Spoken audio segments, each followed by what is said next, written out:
Seusai mengikuti kelas, aku bermain basket di lapangan belakang bersama Ceris. Aku senang berteman dengannya. Meski kami berbeda agama, tapi kami saling menghormati keyakinan masing-masing.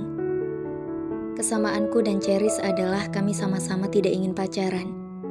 Dia tidak melihat kekurangan fisik yang aku miliki. Tanpa aku duga, tiba-tiba Axel ikut bergabung bersama kami. Dia merebut bola dari tanganku lalu melempar ke arah ring dan berhasil menembus ring. Ceris bertepuk tangan. Bola menggelinding ke pinggir lapang. Pak Saha yang kebetulan lewat mengambil bola itu dan berjalan mendekat ke arah kami. Adira jago basket juga ya? Pak Saha tersenyum dengan senyum khasnya. Gak jago kok Pak, cuma senang aja. Nanti siang Adira mau gak nemenin saya makan siang? Soalnya ada yang ingin saya sampaikan. Saya ada proyek, barangkali Adira tertarik. Hitung-hitung latihan penelitian dan nyusun skripsi. Nanti saya bicarakan lebih detail. Aku terdiam sejenak memikirkan tawaran Pak Saha.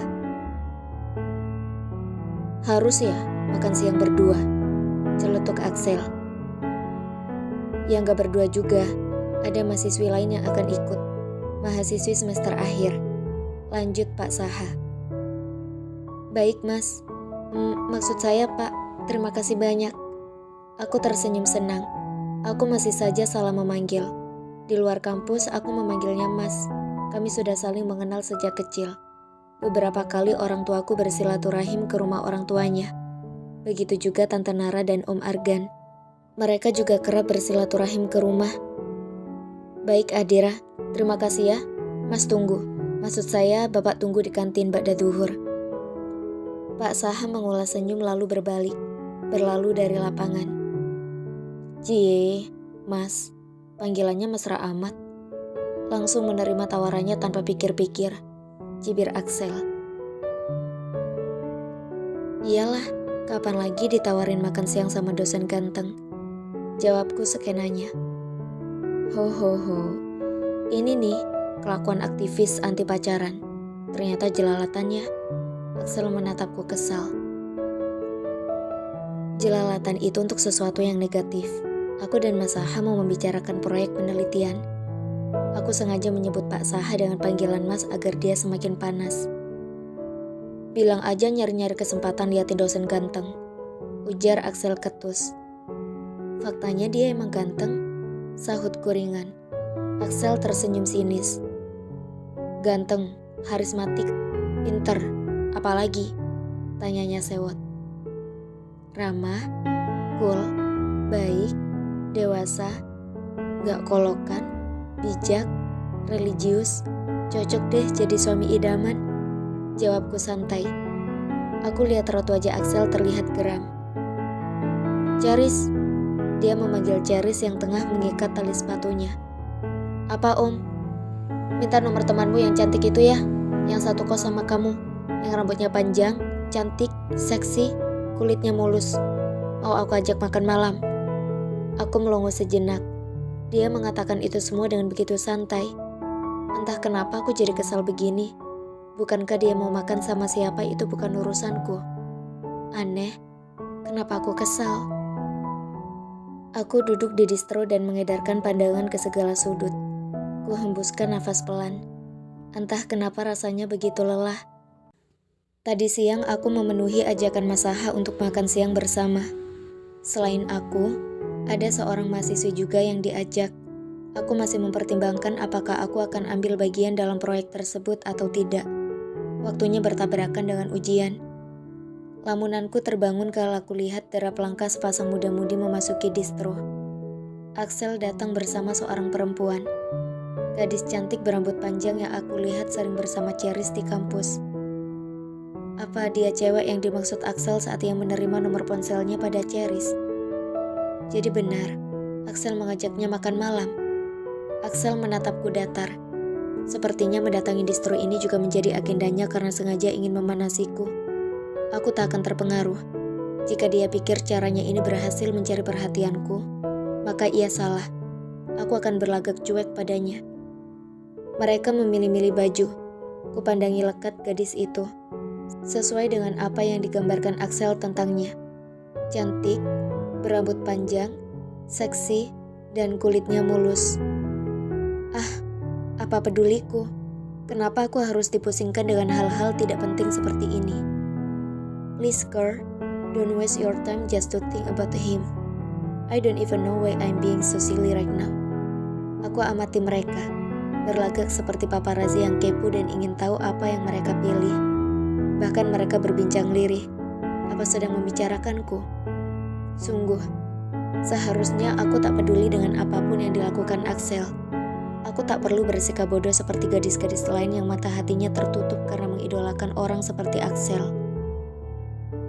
Mereka hanya tak tahu, di balik wajah gantengnya, dia menyebalkan. Tunggu, aku bilang dia ganteng. Maaf, aku harus meralat. Ya Allah, apa yang terjadi padaku? Aku tak pernah merasa kacau seperti sekarang. Entah kenapa, rasanya begitu menyesakan kalau kulihat Axel menggandeng tangannya. Bahkan jari-jarinya menyela rambut panjang dan halus itu. Tanpa kusadari mataku berkaca. Bisa kurasakan sedikit genangan itu mulai mengaburkan pandangan. Kuusap segera agar tak jatuh. Aku selalu membentuk diriku untuk menjadi kuat. Aku tak menangis saat teman-teman SMP membuliku. Aku memaafkan mereka yang pernah membuatku enggan keluar rumah karena seringkali diajak akan kekurangan fisikku. Aku tak sakit hati saat dulu mengikuti ekstrakurikuler pramuka. Tak ada tim yang menerimaku karena mereka pikir aku tak mampu mengimbangi kecekatan mereka. Bagaimana bisa aku bermain tali temali atau pekerjaan lain yang menuntut ketangkasan tangan dengan kondisi tanganku yang seperti ini? Aku memaafkan mereka dengan senyum. Aku pinjamkan buku catatan saat mereka butuh pinjaman. Aku tak keberatan mereka menyontek PR-ku, meski pada akhirnya mereka menjauh. Bahkan berjalan ke kantin saja, tak mau beriringan dan aku ditinggal di belakang. Namun kini, aku bertanya-tanya, kenapa aku harus bersedih karena melihat Axel menggandeng tangan gadis lain dan mengusap rambutnya? Kondisiku jauh lebih baik dibanding saat SMP dulu. Aku punya teman-teman kuliah yang baik, dan tak pernah mempersoalkan kekurangan fisikku. Harusnya hal-hal kecil seperti ini tak mempengaruhi kondisi jiwaku. Ini bagus, Sel, pekik gadis itu. Kalau kamu suka ambil aja, balas Axel. Gadis itu mengambil satu gelang. Axel melirikku dan aku malu sendiri karena aku tengah menatap awas ke arah mereka. Kualihkan tatapanku ke arah lain. Tiba saatnya mereka membayar belanjaan. Aku mengetik nama barang dan harganya di komputer kasir. Gadis itu mengamati telapak tanganku. Aku merasa tak nyaman ditatap sedemikian lekat. Axel membayar belanjaan. Sikapnya masih dingin. Axel, kapan-kapan kita kesini lagi ya? Gadis itu menggelayut manja di lengan Axel. Oke, apa sih yang gak buat kamu? Celetuk Axel sembari tersenyum lembut. Lagi-lagi aku membeku. Jika boleh meminta, aku berharap tidak bertemu dengannya di sini. Aku tak menyangka, hanya disuguhi pemandangan seperti ini sudah membuatku bersedih. Aku bukan gadis yang mudah tertarik dengan lawan jenis. Aku bukan gadis yang mudah terbuai sikap manis laki-laki yang pagi tadi memintaku berpacaran dengannya. Dan malamnya dia jalan dengan cewek lain. Semenjak kecil Bunda selalu bercerita tentang ketangguhan muslimah yang hidup di zaman Nabi. Bukan mendengar cerita-cerita roman picisan atau cerita Cinderella yang dipersunting seorang pangeran tampan. Aku bukan gadis yang tumbuh dengan dicekoki banyak cerita dongeng yang melambungkan hayalan hingga titik tertinggi. Lalu kenapa sekarang seakan aku menjelma menjadi seorang gadis yang mudah baper dan terjangkiti Cinderella syndrome? Di mana aku berharap seorang pangeran yang tulus datang, menyelamatkanku. Astagfirullah. Setelah Axel dan gadis itu keluar dari distro, entah kenapa rasa sesak itu belum jua sirna.